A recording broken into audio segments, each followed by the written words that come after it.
ఈ వీడియోలో UDISE plus site కి సంబంధించి కొంత లేటెస్ట్ ఇన్ఫర్మేషన్ చూద్దాం. అదేంటంటే మనకి యూడైస్ ప్లస్ సైట్ లో ట్రాన్స్ఫర్ సర్టిఫికేట్ మాడ్యూల్ అనేది ప్రస్తుతం పనిచేయట్లేదు. అంటే మన పాఠశాలలో ఉన్న విద్యార్థులు వేరే పాఠశాలకు వెళ్ళిపోతే మనం ఈ ట్రాన్స్ఫర్ సర్టిఫికేట్ మాడ్యూల్లో టీసీ ఇష్యూ చేద్దామని చూస్తే ఫైనల్లో ఈ విధంగా removal or deletion of students profile is currently disabled for our school అని చెప్పేసి ఈ విధంగా మనకి ఒక ఎర్రర్ మెసేజ్ అనేది డిస్ప్లే చేస్తుంది. కాబట్టి మన పాఠశాల నుంచి వెళ్ళిన విద్యార్థులను ఈ విధంగా ట్రాన్స్ఫర్ సర్టిఫికేట్ మాడ్యూల్ ద్వారా కాకుండా వేరే విధంగా ఏ విధంగా చేస్తే విద్యార్థుల పేర్లను మనం డ్రాప్ బాక్స్లో పెట్టవచ్చు అనేది ఇప్పుడు ఈ వీడియోలో పూర్తిగా డీటెయిల్గా చూద్దాం. యూడైస్ సైట్లోకి లాగిన్ అవడానికి udisplus.go.in సైట్ ఓపెన్ చేయాలి. తర్వాత లాగిన్ ఫర్ ఆల్ మాడ్యూల్స్ మీద క్లిక్ చేయాలి. తర్వాత ఇక్కడ ఇదంతా స్టూడెంట్కి సంబంధించింది కాబట్టి స్టూడెంట్ మాడ్యూల్కి ఎదురుగా ఆంధ్రప్రదేశ్ అని చెప్పి సెలెక్ట్ చేసుకొని గో మీద క్లిక్ చేయాలి.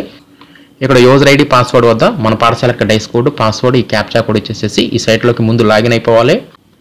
లాగిన్ అవ్వగానే మనకి ఈ విధంగా డాష్ బోర్డ్ కనిపిస్తుంది. ఇప్పుడు మనం ఒక విద్యార్థి వెళ్ళిపోతే ఈ టీసీ మాడ్యూల్ అనేది పనిచేయట్లేదు కాబట్టి మనం ఏం చేయాలంటే ప్రోగ్రెషన్ యాక్టివిటీలోకి వెళ్ళాలి.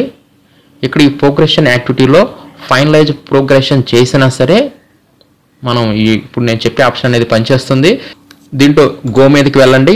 గో మీదకి వెళ్ళిన తర్వాత ఇక్కడ మీరు క్లాస్ని సెలెక్ట్ చేసుకోండి. అంటే ఈ ప్రోగ్రెషన్ యాక్టివిటీలో ఓల్డ్ రోల్ చూపిస్తుంది. అంటే 2023-24 గత విద్యా సంవత్సరానికి సంబంధించి ఇక్కడ మనకి క్లాసెస్ అనేవి డిస్ప్లే అవుతాయి. కాబట్టి ఈ ఆప్షన్ ద్వారా ఒక విద్యార్థి మన పాఠశాల నుంచి వెళ్ళిపోతే 2023-24లో ఏ తరగతిలో చదివాడో ఆ తరగతిని సెలెక్ట్ చేసుకొని సెక్షన్ సెలెక్ట్ చేసుకొని గో మీద క్లిక్ చేయండి. నెక్స్ట్ ఇక్కడ ఒక లిస్ట్ కనిపిస్తుంది.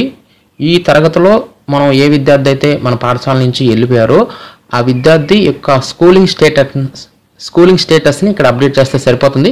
ఇక్కడ విద్యార్థి పేరు కనిపించకపోతే ఇక్కడ నెంబరింగ్ మార్చుకోండి. విద్యార్థి పేర్లు అందరూ కనిపించే విధంగా చూసుకోండి.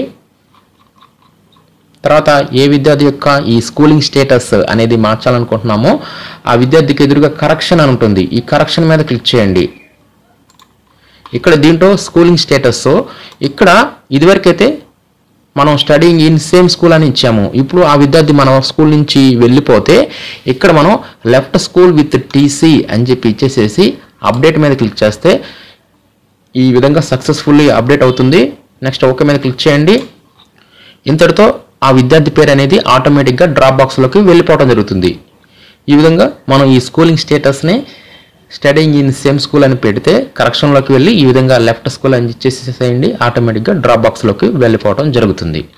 కాబట్టి ఈ విధంగా ప్రోగ్రెషన్ మాడ్యూల్లో గో మీద క్లిక్ చేసేసి అక్కడి నుంచి మనం ఈ స్కూలింగ్ స్టేటస్ని అప్డేట్ చేసి విద్యార్థులు మనం డ్రాప్ బాక్స్లోకి పెట్టవచ్చు. కాకపోతే ఈ ప్రాసెస్లో మనం గుర్తుపెట్టుకోవాల్సింది ఏంటంటే గత విద్యా సంవత్సరంలో ఉన్న విద్యార్థులు మాత్రమే మనం డ్రాప్ బాక్స్లో పెట్టగలం. ఈ సంవత్సరం ఎవరైనా సరే మన పాఠశాలకి కొత్తగా వచ్చి వారు మరలా వెళ్ళిపోతే మనం ఈ ప్రాసెస్ ద్వారా మనం టీసీ ఇష్యూ చేయలేము. ఎందుకంటే ఈ ప్రోగ్రెషన్ మాడ్యూల్ అనేది 2023-24 గత విద్యా సంవత్సరానికి సంబంధించిన విద్యార్థుల పేర్లు మాత్రమే చూపిస్తుంది. కొత్తగా మన పాఠశాలకు వచ్చిన విద్యార్థుల పేర్లు అనేది ఎట్టి పరిస్థితుల్లో చూపెట్టదు. కాబట్టి గత సంవత్సరంలో ఉన్న విద్యార్థులు మాత్రమే మనం ఈ ప్రోగ్రెషన్ యాక్టివిటీలో మనం ఈ విధంగా లెఫ్ట్ స్కూల్ అని ఇచ్చేసేసి ఆ విద్యార్థిని డ్రాప్ బాక్స్లోకి వన్ టైం మాత్రమే పెట్టగలము. అంటే ఒకసారి మనం లెఫ్ట్ స్కూల్ అని ఇచ్చి అప్డేట్ చేస్తే ఆటోమేటిక్గా డ్రాప్ బాక్స్లోకి వెళ్ళిపోతుంది. తర్వాత మరలా మనం ఆ ప్రోగ్రెస్ని అప్డేట్ చేయకూడదు. మరలా విద్యార్థిని జాయిన్ చేయాలంటే ఇంపోర్ట్ మాడ్యూల్ ద్వారా మాత్రమే మనం వన్ టైం మాత్రమే జాయిన్ చేసుకోగలం. కాబట్టి ఈ ట్రాన్స్ఫర్ సర్టిఫికేట్ మాడ్యూల్ ప్రస్తుతం అయితే పనిచేయట్లేదు. కాబట్టి ఈ ప్రోగ్రెషన్ యాక్టివిటీ ద్వారా మనం గత సంవత్సరంలో ఉన్న విద్యార్థులను ఈజీగా మనం లెఫ్ట్ స్కూల్ అని ఇచ్చేసేసి మనం ఈ విధంగా డ్రాప్ బాక్స్లోకి పెట్టవచ్చు. ట్రాన్స్ఫర్ సర్టిఫికేట్ మాడ్యూల్ అనేది పనిచేస్తే మాత్రం కంపల్సరీగా ఈ ట్రాన్స్ఫర్ సర్టిఫికేట్ మాడ్యూల్ ద్వారా మాత్రమే మనం టీసీ ఇష్యూ చేయాలి. అప్పుడు మనం ప్రోగ్రెషన్ యాక్టివిటీని యూజ్ చేయకూడదు. కాబట్టి ముందుగా ఈ టీసీ మాడ్యూల్ అనేది పనిచేస్తుందో లేదో చెక్ చేసుకోండి. టీసీ ఇష్యూ చేసే ముందు ఒకవేళ పనిచేస్తే మాత్రం ఈ టీసీ సర్టిఫికేట్ మాడ్యూల్ ద్వారా మాత్రమే మీరు డ్రాప్ బాక్స్లో పెట్టండి. పని చేయకపోతే ఈ ప్రోగ్రెషన్ యాక్టివిటీని యూజ్ చేయండి.